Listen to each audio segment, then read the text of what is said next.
Jouer comme une fille, toujours propulsé par l'expertise d'Égal Action et du Lab ProFemme, on vous prépare des rencontres inspirantes et des discussions sans filtre. Parce que jouer comme une fille, c'est jouer pour gagner. Jouer comme une fille. Un balado sportif avec Guylaine Demers et Marc Durand.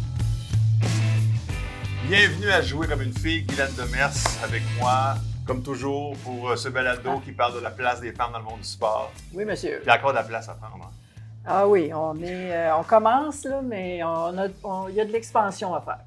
Oh, oui. Il y a des belles choses, puis il y a des choses qui surprennent encore. Oui. Tu sais, comme par exemple, pourquoi les filles quittent le sport jeunes, plus jeunes que les gars? Une question. Moi, j'ai eu 3 filles. Puis je suis en plein. Mes filles sont dans les stats. Ils ont arrêté à 14 ans, 15 ans. Ma dernière ski alpin l'an passé, dernière saison. Ça ne me tente plus. Dommage, parce qu'on était à côté des pentes chez nous, c'était parfait. Eh oui. Ouais. Aucun sport cette année. Non. Puis c'est le fun parce qu'aujourd'hui, on va explorer une initiative, en fait, qui va faire bouger, qui fait bouger des filles adolescentes. Alors, on est très heureux de recevoir Heather Alonso. Oui, bonjour Heather. Bonjour. Alors, nous, on va parler de patinage artistique avec toi, c'est bien ça? Parfait, let's go. Non, excuse, WNBA, j'ai mal lu les lettres, je suis dyslexique, c'est ça. Non, mais toi, tu es une fille de basketball, oui. Puis toi, tu donnes la passion aux gens qui veulent faire du basketball, aux filles qui veulent faire du basketball. 100%. C'est quoi Ball Way? Ball Way, c'est un organisme qui, on utilise le basket pour enseigner les filles, mais pour les garder dans le sport. Pour aussi avoir un communautaire, comme une communauté, like a community that basically helps these young women stay in sports and just enjoy the game, have fun with the game. On veut qu'ils s'amusent avec le jeu de basket. Je pense que quand tu dis que les filles arrêtent de jouer, je pense qu'ils arrêtent de jouer parce qu'ils ne s'amusent plus. Ouais. Puis on veut vraiment que les filles commencent à s'amuser avec le sport, à aimer le sport, puis voir les autres affaires qui viennent avec le sport. C'est pas juste, tu sais, sur le terrain, c'est les affaires qui passent à l'entour du terrain, dehors du terrain. C'est bon. Alors, c'est un balado qui fait la place dans le monde du sport. Puis ce balado, c'est pour apprendre l'anglais. Alors, quelquefois, Heather va nous glisser quelques phrases parce que tu es né à Toronto, tu as vécu toute ta vie à Toronto. Non, je suis né à Montréal. À Montréal, OK, d'accord. Je suis né ici à Montréal, oui. à Ville-Saint-Laurent. Oui. Saint-Laurent, puis je suis allé à Toronto. J'ai joué à Toronto pendant 4 ans. OK. J'ai fait mon cégep, college, là-bas. Oui. C'est ça, Puis, mais la plupart du temps, j'ai vécu ici. OK. C'est juste que j'ai allé à une école anglaise. Ben oui, mais c'est la réalité à Montréal aussi, c'est certain. Puis, bon, écoute, mais la place pour toutes les femmes, anglophones, francophones, tout le monde.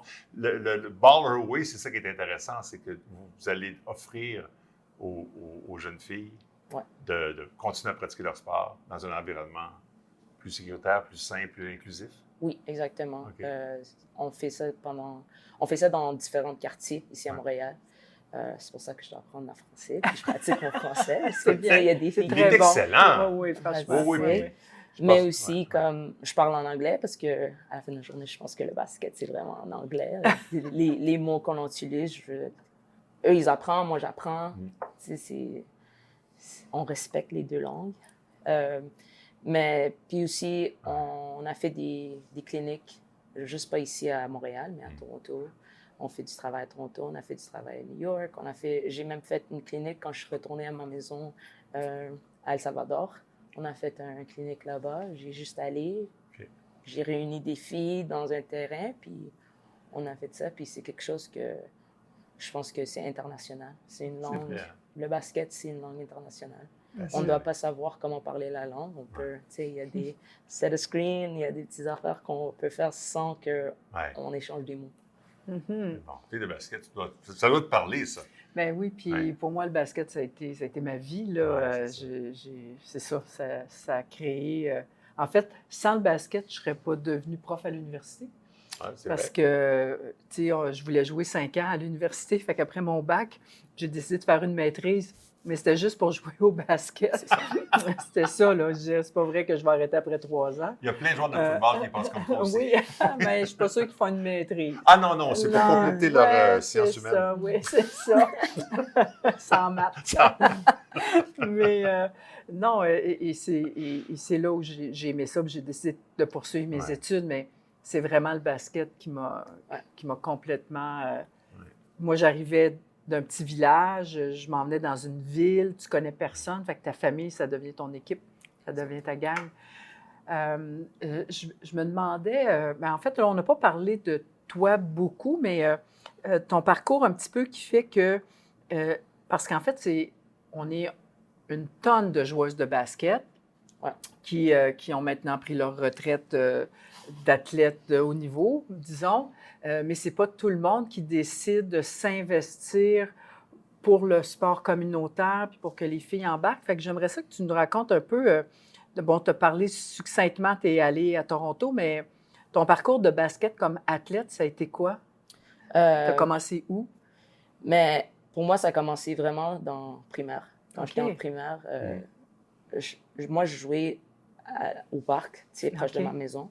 Mais quand je suis arrivée à primaire, ils ne faisaient pas le basket pour filles. On n'avait pas le droit de jouer sur les équipes.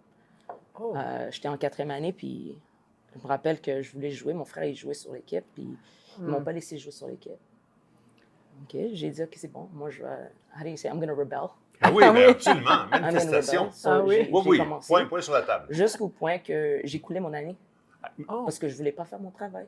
OK. Je dis, si vous ne me laissez pas jouer. Tu avais des principes, tu avais des... C'est bien ça. Quatrième année. J'ai coulé mon année. Bon. Parce que, tu sais, c'est comme tu as dit, si je ne jouais pas basket, je ne voulais pas aller à l'école. C'était vraiment ça. Puis après ça, l'année après, ils ont eu une équipe. Puis les filles ont eu le droit de jouer. Puis aussi, ça, c'était l'année de... ma coach, elle était la prof de première année. Elle m'a donné un petit post-it. Elle m'a dit, tiens, ça, c'est une équipe, va voir si tu peux jouer avec eux. Puis c'était l'équipe de Sun Youth. OK. Puis ça, c'était la première équipe. J'étais en 6e année. J'avais comme 11 ans. J'ai commencé à Sun Youth. OK.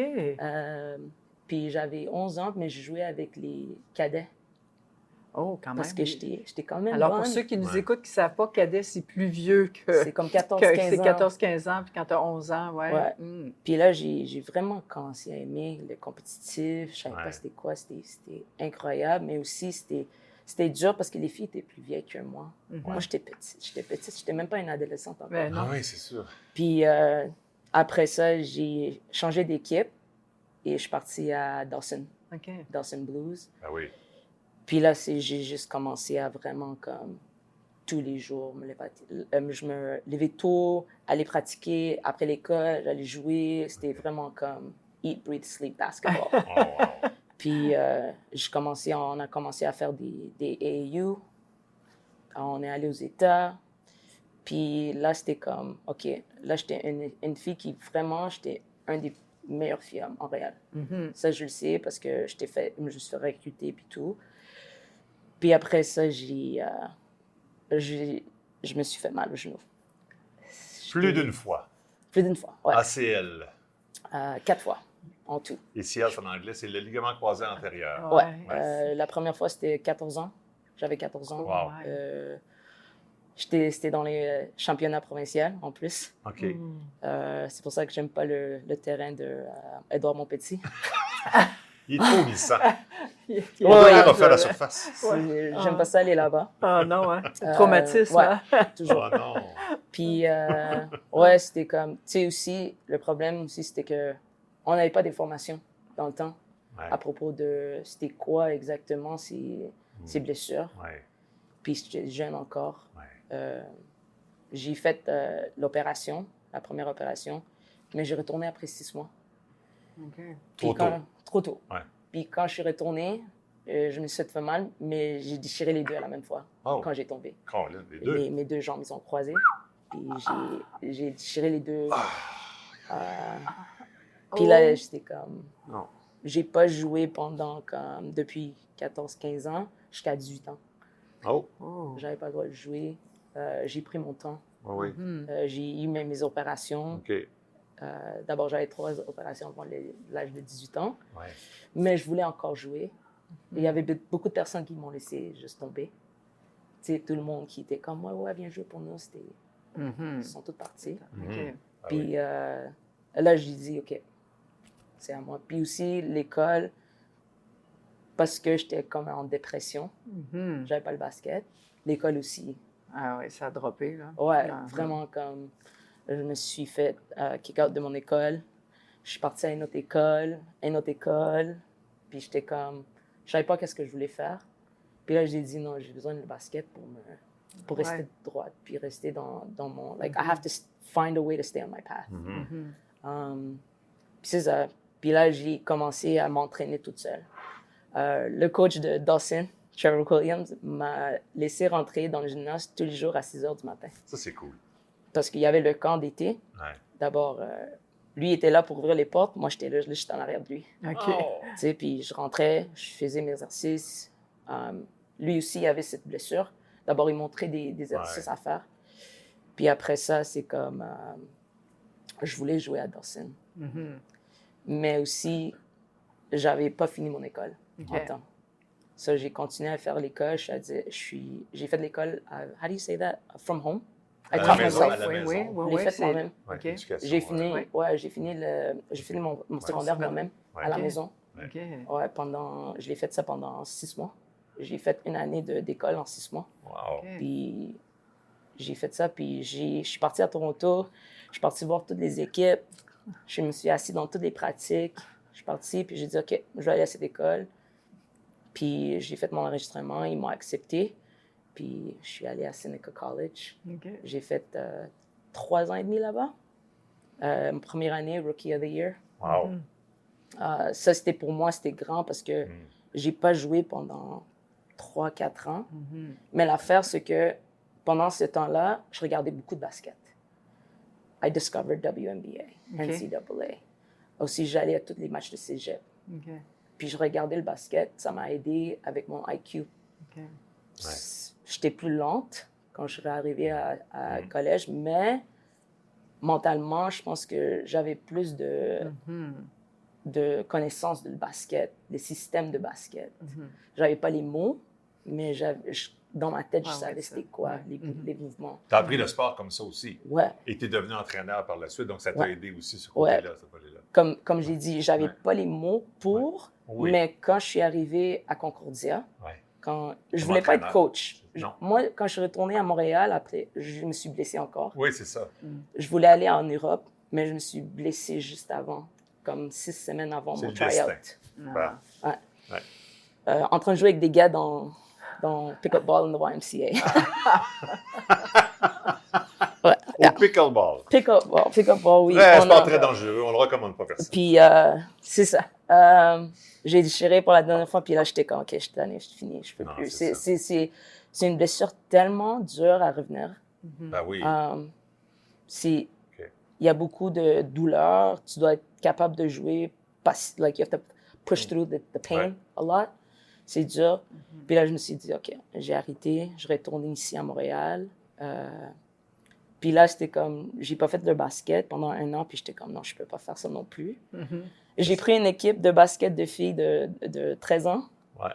Un de mes amis a dit, tu veux venir coacher? Je dis, OK, let's go. Je suis dans un gymnase, je suis contente. Puis là, j'avais 25 ans quand j'ai fait ça, puis là, peu à peu, tu sais, j'étais comme, OK, c'est bon, mais tu sais, il n'y a pas d'argent, les coachs, ils se font pas payer ici. Non. C'est pas je peux pas faire une vie de ça. Ouais. Vraiment pas. Puis là, j'ai déménagé à côté de Concordia, mais je voulais rester dans le basket, je voulais jouer, puis j'ai appelé la coach, puis j'ai dit, est-ce que je peux pratiquer? Je veux juste pratiquer, tu sais, 2 fois par semaine, tu me laisses pratiquer. Elle me dit, ouais, c'est bon, mais on a besoin d'une gérante. Tu veux faire comme des petites affaires 2 fois par semaine? J'ai dit, c'est bon. Après 2 semaines, j'étais full-time. Okay. Parce que j'ai tellement adoré ça. Ils ont adoré aussi t'avoir, j'imagine. Mais c'était, tu sais, les filles de Concordia, c'est comme, jusqu'à aujourd'hui, on est bien. Tu sais, il y a des filles maintenant qui travaillent avec moi, avec Ball Her Way, qui sont à Concordia. Puis là, j'ai appris les mots. J'ai appris les mots de tout que j'avais dans ma tête. Parce que je savais pas, I didn't know the verbiage of basketball. So là, je commence à vraiment comprendre le basket dans un autre sens. Puis là, le COVID. Avec le COVID, j'ai fait beaucoup de cliniques. Online cliniques, puis là, ça a commencé. the mind started going, puis je suis comme, OK, j'aime ça. Tu as trouvé ta voie. Ouais, j'ai vraiment aimé le coaching. J'ai vraiment aimé comment c'est comme... C'est un sport tellement comme... It's not just basketball, it's strategy, it's life. Et puis là, ça fait tout du sens maintenant. Tout ce que j'ai vécu dans ma vie, ça fait du sens. Maintenant, pour être coach, c'est comme, c'est... Tout ça t'amène à ça. Tout ça. Oui, des fois, la vie nous amène à où on ne pense pas qu'on va Comme se toi, rendre. tu es devenu prof. Oui, quelqu'un m'aurait dit ça quand j'ai commencé mon bac. J'aurais dit, ben oui, c'est ça. Oui, je vais être prof à l'université. Non, vraiment pas. Mais tu vois, dans les... tu as parlé de tes blessures au ligament croisé antérieur. C'est vraiment une blessure qui touche les athlètes féminines à cause de notre morphologie, les hanches et les genoux, l'angle entre les hanches et les genoux, comme on a les hanches plus larges.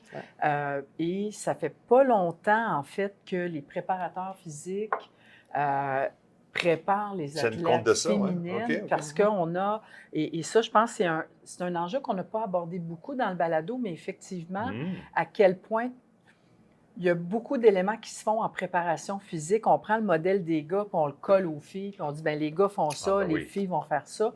Ce qui fait qu'il y a plein de choses pour lesquelles on n'est pas bien préparé en fonction de notre morphologie. Puis je pense que tu es une preuve vivante de ça. On a en soccer les filles qui ont des ligaments croisés en basket. Soccer, basket, c'est vraiment, vraiment important comme blessure. Mais c'est pour ça que c'est important. Ça, c'est une des affaires que j'aime amener. Tout ça que j'ai appris pour me protéger après mes blessures, comment je me suis entraînée après pour me préparer pour jouer. C'était important. Comme nous, on ne travaille pas les hanches, mais c'est important. On doit avoir des hanches vraiment forts, nos jambes, comment protéger, toutes sortes de choses. Ça commence avec les orteils. C'est vraiment, tu dois avoir des orteils vraiment forts pour garder, like you have to stay grounded. You know, your balance and everything. Comme elle a dit, notre corps, on est fait d'eux-mêmes. D'abord, nos genoux, ils rentrent. C'est ça la blessure. J'avais jamais réalisé ça, Guylaine. Parce Comme que bien des hommes, sans doute médecins, qui ont préparé des programmes sans même penser que ce serait pas la même chose pour les femmes. Il y a tellement d'exemples comme ça quand on lit un peu là-dessus. On commence à peine en 2026 à faire ça de façon équitable. La recherche là, qui porte spécifiquement sur les athlètes féminines représente 10 de la recherche qui se fait. C'est incroyable. En sport. 10 Fait qu'imagine tout ce qu'on ne connaît pas du corps des femmes, des athlètes féminines, et qu'on a appris, parce qu'on s'est blessé, parce que là, on a compris qu'il fallait modifier des choses. Alors, ça commence, mais il y a encore tellement de choses à explorer, là, mais quand on a été victime soi-même, après ça, la prochaine génération, on les prépare mieux. C'est ça le but. C'est ça le but, dans le fond, mais c'est pour ça qu'on passe des affaires de même, c'est pour redonner l'information, c'est pas pour le garder.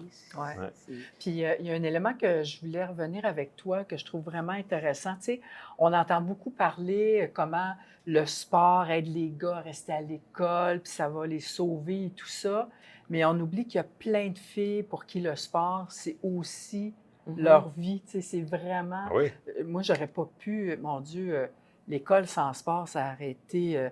j'étais chanceuse parce que j'étais très bonne à l'école, c'est ça, j'ai pas eu de misère à l'école, j'étais chanceuse, mais sans le sport, là, tu sais, ça aurait été épouvantable, comme tellement plate. Non, puis tu sais, tu parlais, toi, tu voyais tes frères, bien, moi, j'ai vu mes frères jouer au hockey, moi, j'avais pas que j'avais pas le droit, il y avait pas de place, ça n'existait pas. Il n'y en avait pas d'équipe de filles. Fait que c'était, fais d'autres choses. Il n'y avait aucune option. Alors, ce que je trouve vraiment le fun avec ton histoire, c'est de dire, le sport, oui, ça aide plein de petits gars, mais il y a plein de petites filles qui en ont besoin. Puis malheureusement, comme on a un système qui est très sélectif en sport, on exclut très tôt les filles de la pratique sportive. Puis là, il y a un vide. It's performance-based. Oui, c'est vrai, vraiment. Ou tu es très bonne, puis tu continues, et toutes les autres disparaissent comme par enchantement. Oui, puis je pense que ça, c'est une affaire que j'aime ça, avoir les filles qui... Tu n'as jamais joué, c'est bon, rentre dans le gym, on va pratiquer, puis tu vas faire la même chose que tout le monde. Tu vas le faire à ton rythme. Tu prends ton temps avec, tu sais, puis... Moi, j'aime ça, voir les filles qui n'ont jamais joué de sport, ils rentrent, puis on a des adolescents qui sont comme 15-16 ans, ils n'ont jamais joué, ils rentrent, puis ils commencent, puis ils aiment ça, mais ils s'amusent. on doit avoir plus d'espace où ils vont s'amuser, les filles qui savent jouer et les filles qui viennent commencer ensemble. Parce que c'est pas juste le basket, c'est aussi, moi, qu'est-ce que je fais avec les jeunes qui savent jouer puis sont un peu plus avancés, tu vas aller enseigner les autres. OK. Parce que là, si tu es capable d'enseigner, ça veut dire que tu comprends. Ouais. C'est vraiment comprendre le basket. Ouais. On va essayer de les faire comprendre plus tôt que moi. Tu sais, quand j'ai appris après, non, là, tu vas commencer à comprendre plus tôt. Alors, juste pour bien comprendre, Baller Way, donc, on s'inscrit, c'est ça, vous êtes sur le web. Ouais. Vous êtes présent ici et à Toronto, c'est bien ça? Ouais, des fois, on fait des cliniques, mais Toronto, c'est plus organisé avec des autres organismes que je fais, des collaborations. Oui. Ici, c'est vraiment, j'ai des terrains où, genre, comme, maintenant, j'ai Saint-Newt, on a à Côte-des-Neiges-Stello, on a fait La Salle, on a fait Saint-Laurent, puis on a fait, juste ici, je pense que c'est Anjou. Écoutez, ouais, on a fait toutes ces 5 places, puis c'est tout gratuit pour les filles. Ah ouais, hein? Toutes les cliniques sont gratuites. Okay. On ne va jamais charger les filles pour rentrer au gym. OK. Ouais, et ça, c'est une offre qui n'existe pas? Je sais pas, mais pour moi, je ne charge pas les filles. Non, mais je parle au niveau de, les filles qui voudraient jouer au basketball au niveau municipal, peut-être ailleurs qu'à Montréal. C'est moins évident de jouer si tu n'es pas dans une équipe sportive? Ouais, c'est vraiment... Okay. Je pense que ça n'existe pas beaucoup. Tu sais, parce que ça prend du temps. Ça prend du temps à enseigner. Ben oui. Ça prend du temps à vraiment prendre ton temps. On va commencer la base, tu sais. Mais je pense que tout le monde a besoin de la base. Tout le monde doit commencer avec la base. Quand on rentre dans le gym, les filles, ils savent, ils prennent une balle, form shooting. Form shooting. Right away. Oui, c'est ça, c'est automatique. If Steph Curry does it, you do it. C'est ça. Le plus loin possible. Tu sais, on doit commencer toujours à la base, la fondation, toujours. Puis, je pense que, je sais pas, pour moi, c'est important de juste avoir un espace que n'importe où de tu viens, tu peux rentrer, puis tu vas être, you're going to be welcomed in here, and we're going to teach you. Puis, est-ce que tu as un regard critique, je vais dire, tu sais, si on regarde, on enregistre aujourd'hui à la Maison de loisirs et du sport, où toutes les fédérations sportives sont basées. Comment tu vois, en fait, le rôle des fédérations provinciales, dans ce cas-ci Basketball Québec, pour justement dire on va s'attaquer, en fait, il y a comme un trou, là, tu sais, si tu n'es pas... dans une équipe, on sait que les fédés, ils ont toujours, l'équipe du Québec, on est les Jeux du Canada, on a vraiment un volet très clair pour la compétition et éventuellement la haute performance. Mais ça, c'est un petit nombre d'athlètes. Puis est-ce que tu as déjà approché la Fédé? Est-ce que tu aurais des idées pour la Fédé? Comment tu vois justement le rôle d'une organisation qui est supposée de s'occuper du développement du sport dans la province? Pour être honnête, comme quand j'ai commencé ça, j'ai jamais pensé à parler avec la Fédé. Vraiment, c'est comme, tu sais, pour moi, c'est comme, oui, il y a un trou. The grassroots level, we don't have grassroots. Oui, c'est ça, il n'y a pas C'est d'abord comme, je pense que pour la Fédé, c'est juste, pour moi, c'est juste avoir accès. C'est vraiment ça. Je pense parce qu'il y a des coachs qui vont aller prendre les gyms, puis vont faire le travail. Mais on a besoin d'accès. Moi, je dois travailler, moi, je dois faire comme mes connexions avec les organismes pour qu'ils me donnent des gyms. Tu sais, ça a pris du temps. C'est pas juste d'un jour à l'autre. C'est vraiment, ça m'a pris 5 ans. Tu sais, c'est la première fois que j'ai un gymnase pour toute l'année au complet qui me donne le gymnase tous les samedis, puis l'été, je l'ai 4 jours semaine pour faire mon travail. Tu sais, ça, c'est un accès. Mais la Fédé, c'est comme, tu sais, on doit faire, how do you say, you have to jump through hoops. Oui, c'est ça, c'est un peu un parcours obstacle, là. Ouais, OK, mais OK, est-ce que je peux avoir accès? Ouais, mais tu dois voir ça. Ah ouais. Mais je suis comme, OK, c'est le travail d'administration que nous, on perd du temps. Quand on peut être dans le gym. Il y a de la bureaucratie, ça, c'est certain. C'est ça. Puis, comme pour moi, ce serait plus facile d'avoir quelqu'un. Tu sais, il faut faire le travail. Vous savez qu'est-ce que vous avez besoin de nous. Demandez-nous c'est quoi que vous avez besoin, plus facile. Puis on vous donne des informations. Puis c'est tout. C'est juste, c'est dur travailler avoir une organisme comme ça, puis faire le travail sur le terrain, mais aussi l'administration. C'est beaucoup de travail. Puis c'est pas juste ça, c'est comme, tu dois gérer les petites filles aussi. Pas les petites filles, mais tu dois gérer les filles. Tu dois trouver comment donner les places aussi. Comme, tu sais, on vient d'avoir toutes les filles qui reviennent de NCAA. On a les filles qui viennent de finir leur saison de cégep universitaire. Ils ont besoin de place pour jouer. OK, vous vous occupez de ça aussi? Oui. OK, il faudra faire avec vous pour pouvoir avoir des terrains. Oui, on va trouver des terrains. Comprends, là, c'est ça. Parce que eux, ils veulent jouer. Oui. Tu sais, ils veulent jouer dans une place où c'est juste eux, tu sais, c'est des filles. Moi, j'aime pas ça jouer tout le temps avec des gars. Ouais, des fois, c'est compétitif, c'est correct. Mais j'aime ça jouer avec des filles, des femmes, parce que le basket, c'est différent entre les deux. Oui. Ben oui, c'est sûrement. Ben oui, absolument. C'est différent. Ouais. Puis des fois, c'est nice de jouer avec des filles qui savent le basket, on est capable de jouer. Moi, je dois pas bouger trop. Est-ce que tu as pensé au basket en fauteuil roulant? Oui, j'ai essayé ça. Pour vrai? Ouais, Je honnêtement. fais des blagues parce qu'il y a effectivement des gens qui ne sont pas handicapés qui jouent au basket en fauteuil roulant. Honnêtement, j'ai essayé ça. On a fait un événement avec Toronto Temple et Jen Mathurin a amené le basket en fauteuil roulant. Ah oui? Puis on l'a essayé, puis honnêtement, j'étais comme, si les genoux ils marchent plus, c'est ça. Hein? C'est vraiment ça. Mais c'est dur. Ah oui, c'est dur. C'est pas facile, au contraire, c'est ça, exactement. Puis, pick and roll en fauteuil. C'est ça. C'est quand mais honnêtement, c'était incroyable. J'ai tellement de respect pour les joueurs de fauteuil roulant. Ils ont le championnat mondial cette année, cet été. Oui, c'était ici, il y a pas longtemps. Mais, j'ai pensé. Je sais que les athlètes non handicapés peuvent aussi participer. Oui, non, j'ai pensé, non.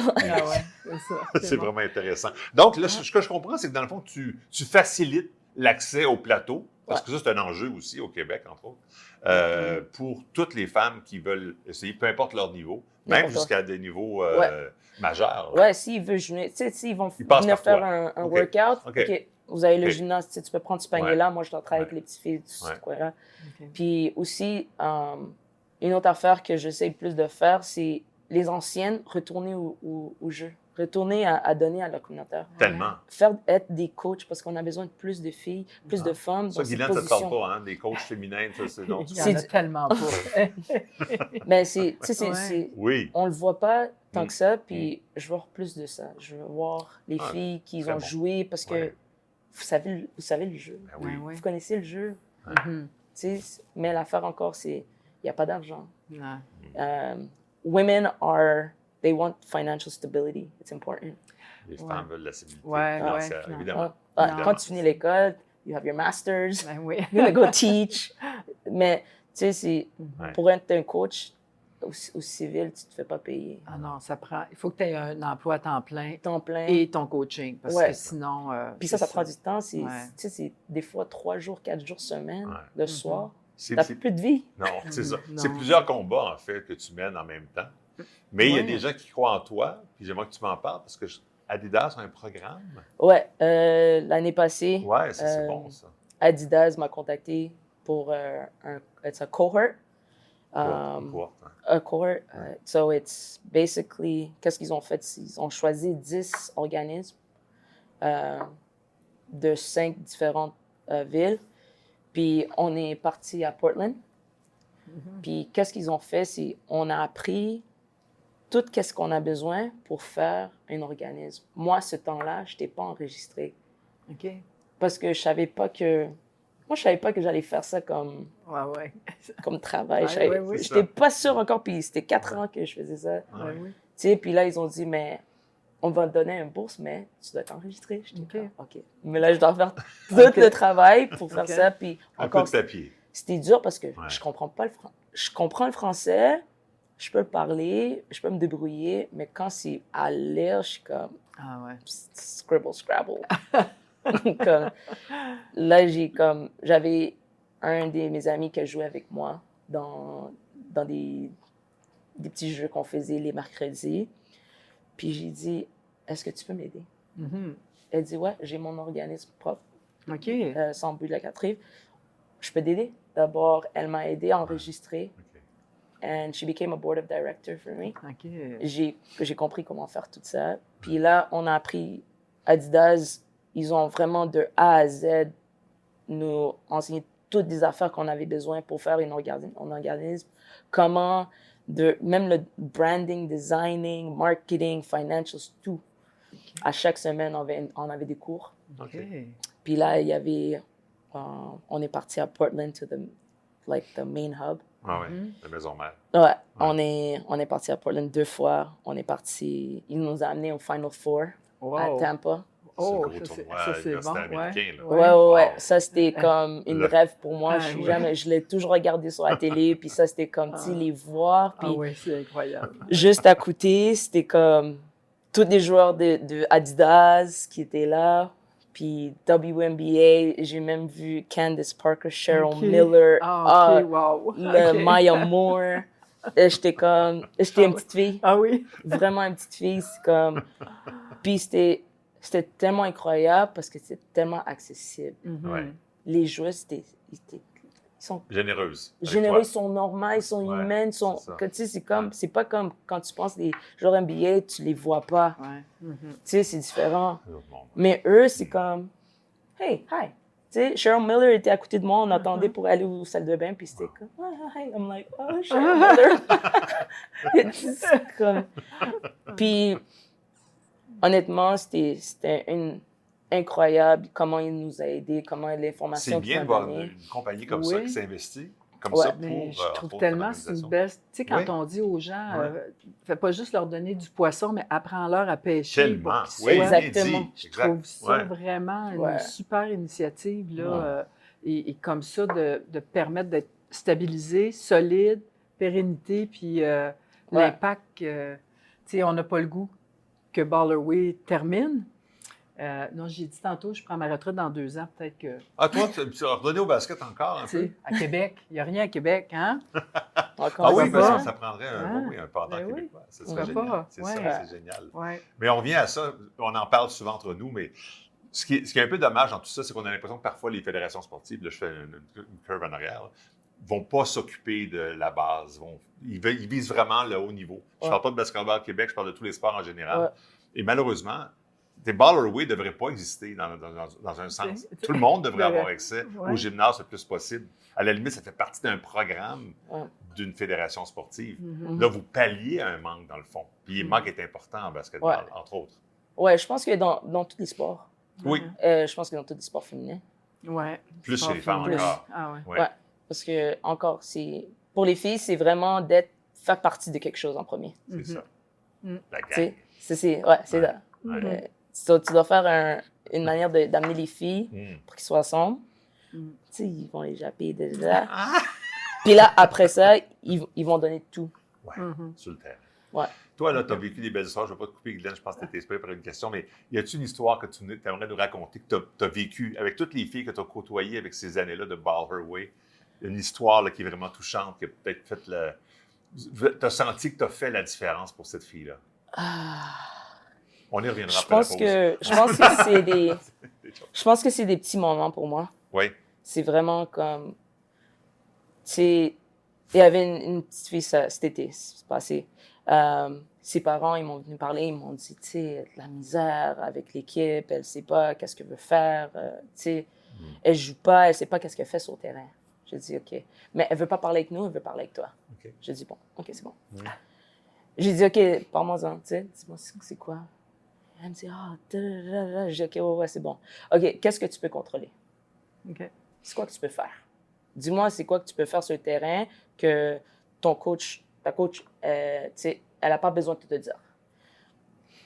Des rebonds, de la défense. Okay. C'est 2 affaires que tu peux contrôler. Toi, tu joues la défense sur quelqu'un et tu peux aller prendre tous les rebonds. Va chercher les rebonds. Ça, c'est tout du cœur. C'est ta mission. Défense, c'est du cœur. Qu'est-ce qu'elle a fait? Elle a retourné. Ce rebond, convert to points. Tu sais, des rebonds offensifs, tu retournes en haut, boum. Là, tu dois commencer à travailler, comment prendre des rebonds, puis retourner en haut. plus fort, plus fort, plus fort. Tu vas travailler sur ça, ça marchait. Tu prends les rebonds défensifs, tu peux aller, tu peux passer. Bon, tu es sur les stats. Puis là, de la défense, va chercher la meilleure joueur, le point guard. Joue la défense sur eux. Tu joues la défense haut, tu prends la balle, 2 points. Elle est revenue, elle a 14 rebonds, 10 points. C'est bon? Okay. Tu es contente, right? Tu es sur les stats? OK, bon. Tu as contrôlé qu'est-ce que tu pouvais contrôler. C'est tout. Puis elle était contente. Puis là, OK, on va arriver à une autre crossroad bientôt. Quand on arrive là, on va voir qu'est-ce qu'on fait. Mais une chose à la fois. Puis elle était contente. Elle a joué, ses minutes, ils ont monté.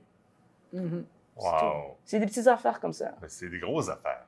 Pour cette fille-là, c'est essentiel. Elle va se rappeler de ce conseil-là toute sa vie. Puis pour moi, c'est comme... Je veux que les filles soient capables de venir me parler. Moi, je vais aller voir tous les âges. Je vais aller voir les matchs. Parce que moi, je suis pas leur entraîneur. Je ne fais pas des matchs, juste des cliniques. D'abord, moi, je vais aller voir les matchs. Je vais voir qu'elle doit travailler sur ça. Je vais le mettre sur le plan pour les pratiques. Elle doit travailler sur ça. Puis, tu sais, je vais aller regarder comment ils jouent pour aller, dans mes pratiques, les ajouter. Comme ça, il peut, tu sais, s'améliorer dans ces coins-là. Écoute, pour terminer, je veux t'amener un peu dans 5 ans d'ici. C'est quoi ta vision pour Baller Way? À quoi ça va ressembler?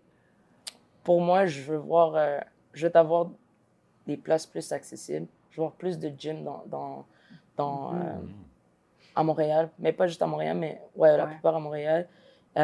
Québec. Tu sais, dans des places où ça n'existe pas. Et je veux avoir plus de jeunes, des anciennes, retourner pour aider et grandir, puis être capable de les payer. Vraiment, c'est vraiment être capable de payer, puis aussi comme enseigner à les filles qui, même si vous ne jouez pas de basket, il y a tellement d'affaires qu'on peut faire alentour du basket. Photography, branding, creative, anything creative. Des balados, podcasts, talk about women's sports. Talk about women's basketball, talk about experiences. Moi, je veux vraiment ça, juste donner une place à toutes les filles. N'importe quoi. Like, our motto is, whatever space you take up, ball out. So, n'importe quoi que tu fais, comme femme, tu as un espace. Tu as un espace pour toi. Pour tout. C'est une belle conclusion. C'est très, très beau, Heather Alonso. Merci infiniment. On va souhaiter que ça se passe comme tu le veux, dans 5, dans 10, dans 15, dans 20 ans. On va souhaiter qu'il y ait une équipe de la WNBA à Montréal éventuellement. On va commencer par Toronto. ça t'excite, c'est sûr. Ça excite tout le monde. Hein? C'est ça. Puis qu'il y ait encore plus de place pour le basketball féminin. Longue vie à Baller Way. Merci. C'est très bon. Il faut toujours trouver un nom en français maintenant. Oui, ça c'est toujours. En français, c'est dur d'avoir des. On dirait c'est pas facile. C'est jouer à sa manière. Jouer à sa manière, oui, c'est bon. Ouais. C'est ça le nom officiel de Baller Way à Québec. Mais non, mais c'est bon. Alors, jouer à sa manière. On va écrire ça sous ton nom d'abord. Non, on attend la fin. Parce que c'est ça. Nous autres, on a joué comme une fille, puis ça, c'est jouer à sa manière. C'est bon. J'aime ça. C'est parfait. Voilà. Merci Guylaine, encore une fois. Merci Marc. Merci beaucoup, Heather. Oui, vraiment, bonne chance. Merci.